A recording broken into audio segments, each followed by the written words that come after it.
ॐ नमो भगवते वासुदेवाय। ॐ नमो नारायणाय। नारायणीयं दशकं 10 श्लोका 1। वैकुण्ठ वैकुण्ठ वैकुण्ठ वर्धितबलः वर्धितबलः वर्धितबलः अथ अथ अथ वर्धितबलः अथ वर्धितबलः अथ वर्धितबलः अथ वर्धितबलोऽथ वर्धितबलोऽथ वर्धितबलोऽथ भवत्प्रसादात् भवत्प्रसादात् भवत्प्रसादात् वैकुण्ठवर्धितबलोऽथ वैकुण्ठवर्धितबलोऽथ वैकुण्ठवर्धितबलोऽथ भवत्प्रसादात् भवत्प्रसादात् भवत्प्रसादात् वैकुण्ठवर्धितबलोऽथ भवत्प्रसादात्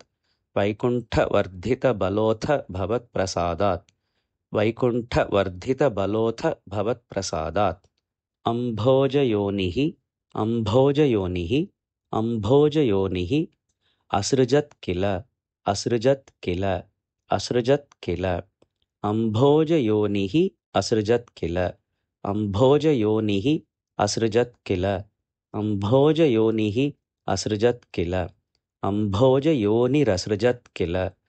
अम्भोजयोनिरसृजत् किल अम्भोजयोनिरसृजत् किल जीवदेहान् जीवदेहान् जीवदेहान् अम्भोजयोनिरसृजत् किल जीवदेहान्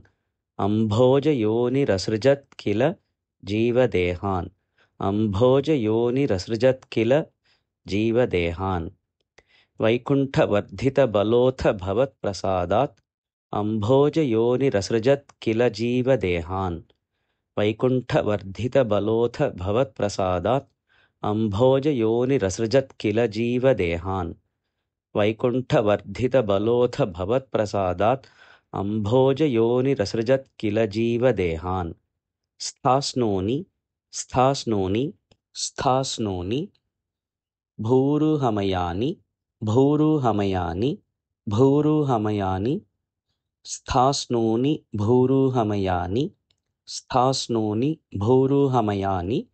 स्थास्नोनि भूरुहमयानि तथा तिरश्चां तथा तिरश्चां तथा तिरश्चां स्थास्नोनि भूरुहमयानि तथा तिरश्चां स्थास्नोनि भूरुहमयानि तथा तिरश्चां स्थास्नोनि भूरुहमयानि तथा तिरश्चां जातिं जातिं जातिं मनुष्यनिवहान् मनुष्यनिवहान् मनुष्यनिवहान् अपि अपि अपि देवभेदान् देवभेदान् देवभेदान् जातिं मनुष्यनिवहानपि जातिं मनुष्यनिवहानपि जातिं मनुष्यनिवहानपि देवभेदान् देवभेदान् देवभेदान् जातिं मनुष्यनिवहानपि देवभेदान् जातिं मनुष्यनिवहानपि देवभेदान् जातिं मनुष्यनिवहानपि देवभेदान् स्थास्नोनि भूरुहमयानि तथा तिरश्चां जातिं मनुष्यनिवहानपि देवभेदान् स्थास्नोनि भूरुहमयानि तथा तिरश्चां जातिं मनुष्यनिवहानपि देवभेदान् स्थास्नोनि भूरुहमयानि तथा तिरश्चां जातिं मनुष्यनिवहानपि देवभेदान् वैकुण्ठवर्धितबलोऽथ भवत्प्रसादात् अम्भोजयोनिरसृजत् किल जीवदेहान्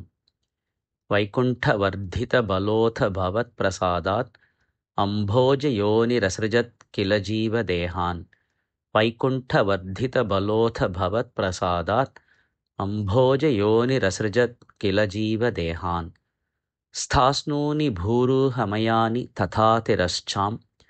जातिं मनुष्यनिवहानपि देवभेदान् स्थास्नोनि भूरुहमयानि तथा तिरश्चां जातिं मनुष्यनिवहान् अपि देवभेदान्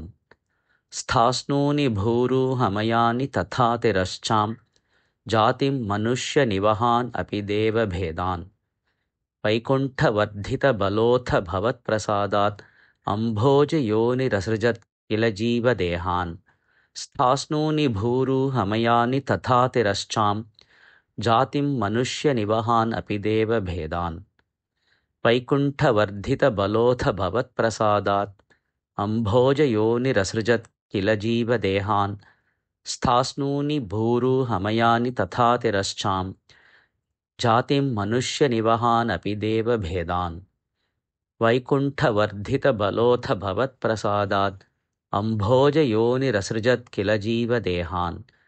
स्थास्नूनि भूरुहमयानि तथा तिरश्चां जातिं मनुष्यनिवहान् अपि देवभेदान् वैकुण्ठवर्धितबलोऽथ भवत्प्रसादात् अम्भोजयोनिरसृजत् किल जीवदेहान् स्थास्नूनि भूरुहमयानि तथा तिरश्चां